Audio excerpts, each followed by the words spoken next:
নমস্কাৰ, মই মুছফিৰমান হাজৰিকা। মই আজি টাৰ্ট চেল বনাম। টাৰ্টৰ কাৰণে কি লাগিব স্ক্ৰীনত অলৰেডি দেখুওৱা হ'ল। প্ৰথমে লাগিব আপোনালোকক বাটাৰ, ডাৰ্ক কম্পাউণ্ড, এটা বল, ট্ৰেন্সপাৰেণ্ট পেপাৰ, নিমখ, মটৰ অলপমান, এটা কণী, ভেনিলা এচেঞ্চ, চুগাৰ পাউডাৰ, ময়দা, এখন কাটাৰ আৰু টাৰ্টৰ মোল্ড। প্ৰথমে বাটাৰখিনি আপোনালোকে এটা বলত উলিয়াই ল'ব। যদি ফ্ৰিজত ৰখা থাকে তেতিয়া অলপ সময় আগত উলিয়াই ৰুম টেম্পাৰেচাৰলৈ আনি ল'ব। তাত মই দিম এতিয়া 3 table spoon sugar powder. Sugar পাউডাৰটো দি আমি খুব ভালধৰণে মিশ্ৰণ কৰিম, যাতে মিশ্ৰণটো ভালকৈ মিক্স হৈ যায়। এইটো মোৰ প্ৰথম ভিডিঅ' পাই বনাইছোঁ। আপোনালোকে কেনেকুৱা পায় নাজানো। যদি ভাল পায়, যদি উপকৃত হৈছোঁ বুলি ভাবে তেতিয়াহ'লে মোক লাইক, কমেণ্ট আৰু এটা শ্বেয়াৰ কৰিব। আৰু যদি কিবা বেয়াও দেখে আপোনালোকে মোক কমেণ্ট কৰিব, যাতে মই নেক্সট ভিডিঅ'টোত ভাল কৰিব পাৰোঁ। তাত এটা কণী দি দিব।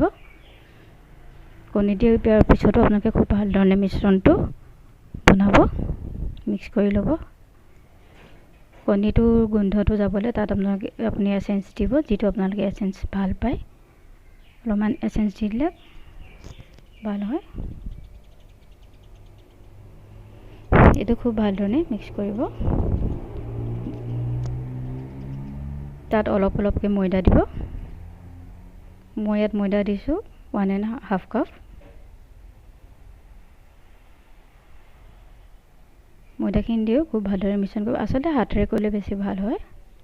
মই হাতেৰে কৰোঁ, গতিকে মই হাতেৰে মিক্স কৰিছোঁ। এইখিনি খুব ভালধৰণে মিক্স কৰিব, যাতে যিখিনি ইনগ্ৰিডিয়েণ্টছ দিছোঁ আমি মিক্স হৈ যায়। তাত 1/4 স্পুন আপুনি চল্ট দি দিব। সকলো দিয়াৰ পিছত ভালধৰণে মিক্স কৰিব। মই যিটো আপোনালোকৰ টাৰ্টছৰ চেল বনাবলৈ মোল্ড দেখাইছিলোঁ, সেইটো বজাৰত কিনিবলৈ পায়। আৰু যদি আপোনালোকে ঘৰত আপোনালোকৰ আগতে যদি ৰাউণ্ড অভেনটো আছিলে যে ইলেক্ট্ৰনিক অভেনটো, তাৰ লগতো আগতে তেনেকুৱা কাপ কেক বনাবলৈ মোল্ড দিছিলে, সেইকেইটাও ইউজ কৰিব পাৰে। মোৰ এতিয়া অলৰেডি ড'টো হৈ গৈছে। এখন ট্ৰেন্সপাৰেণ্ট পেপাৰ ল'ম, তাত ড'টো দি মই আধা ঘণ্টাৰ কাৰণে ফ্ৰিজত ৰাখি দিম। মোৰ অলৰেডি আধা ঘণ্টা হৈ গ'ল। এতিয়া মই ড'টো উলিয়াই আনি সৰু সৰু পিচ কৰি লৈ লওঁ। মই টাৰ্টছৰ যিটো মোল্ড আছে তাত মই গ্ৰীজ কৰি লৈছোঁ বাটাৰ দি। অৱশ্যে আপোনালোকে টাৰ্টছ বনাবলৈ বাটাৰ যদি আপোনালোকৰ ওচৰত নাথাকে, কেতিয়াবা বনাবলগীয়া হয়, তেতিয়া আপোনালোকে ৰিফাইন অইলটো ল'ব পাৰিব। অৱশ্যে বাটাৰ দিলে বেছি ভাল হয়। আৰু এইটো হাতেৰে প্ৰেছ দি এটা বাতিৰ আকাৰ দিবলৈ চেষ্টা কৰিব। আৰু এখন কটাৰী লৈ এক্সট্ৰা যিখিনি আছে ছাইডৰ কাটি দিব, যাতে দেখিবলৈও ভাল হয়।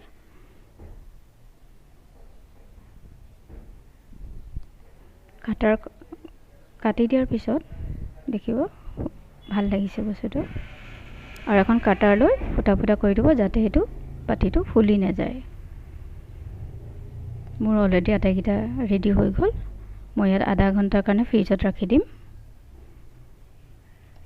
ফ্ৰিজৰ পৰা আনি মই এই মটৰকেইটা লৈছিলোঁ, সেই মটৰকেইটা মই ইয়াত ব্লাইণ্ড বেকিঙৰ কাৰণে লৈছোঁ, যাতে বাতিটো ফুলি নাহে। কেতিয়াবা অৱশ্যে ফুলি আহে, নিদিলেও হয়, দিলে বেছি ভাল বুলি ভাবোঁ। আৰু কেতিয়াবা ফুলি যায়।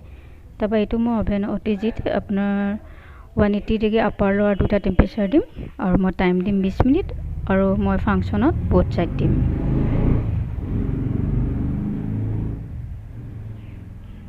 ফিলিংছৰ কাৰণে মই ডাৰ্ক কম্পাউণ্ডটো পিচ পিচকৈ কাটি ল'লোঁ। আৰু তাত মই হেভি ক্ৰীম দিছোঁ। হেভি ক্ৰীম নাথাকিলে আপোনালোকে তাত গাখীৰো দিব পাৰে।